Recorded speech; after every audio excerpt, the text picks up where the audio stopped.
Hiya, you alright? I'm going to make a really delicious, gorgeous, moist, chocolatey chocolate cake.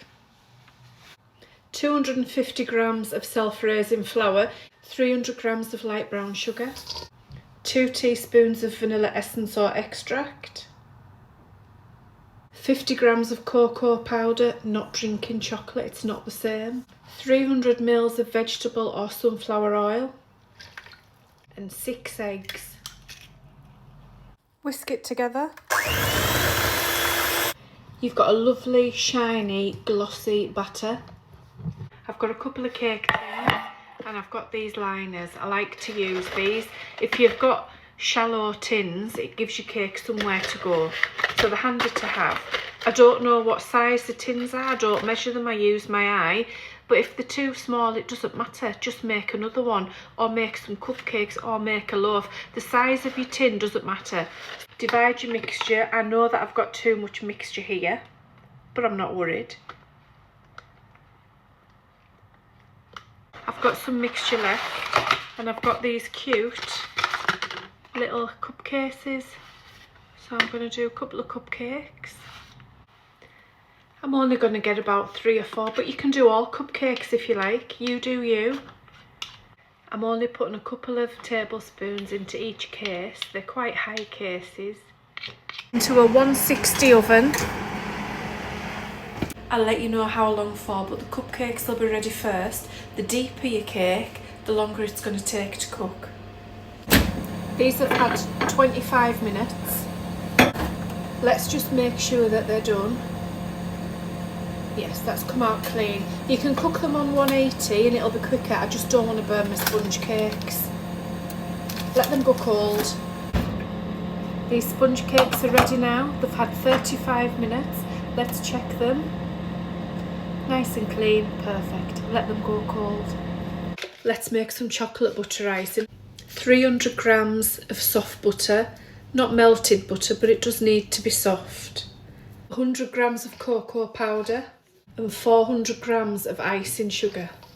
With the back of a spoon, just work it in. It will take a while, it'll take a good 10 minutes, but it will eventually come together to the point where you'll be able to get a whisk into it. When it gets like mud and your hand's a bit sore, that's when it's ready to put the whisk into it. That's almost like a ganache. It's delicious. Take your cold sponge,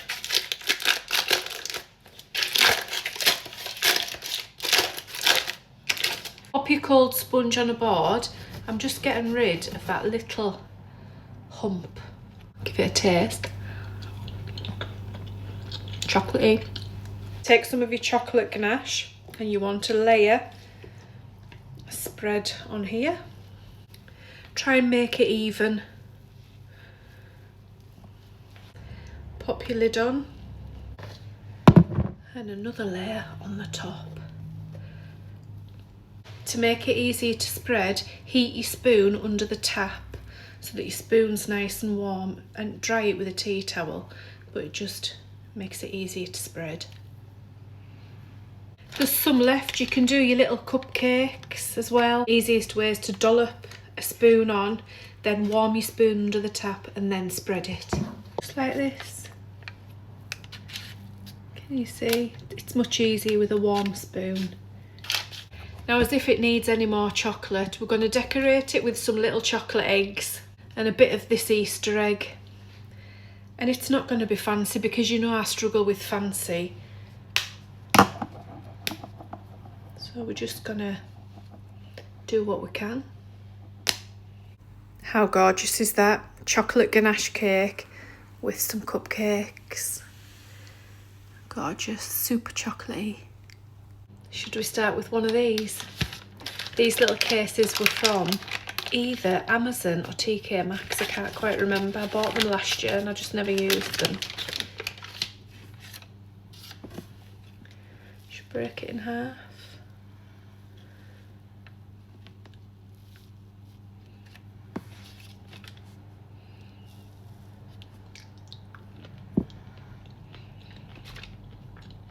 That's a very light sponge.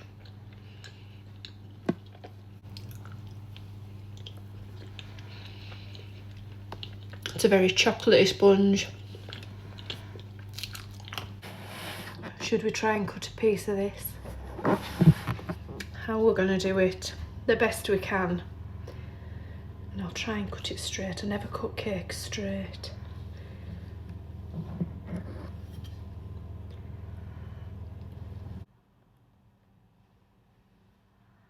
How delicious. How dark and gorgeous that is. Let's have some.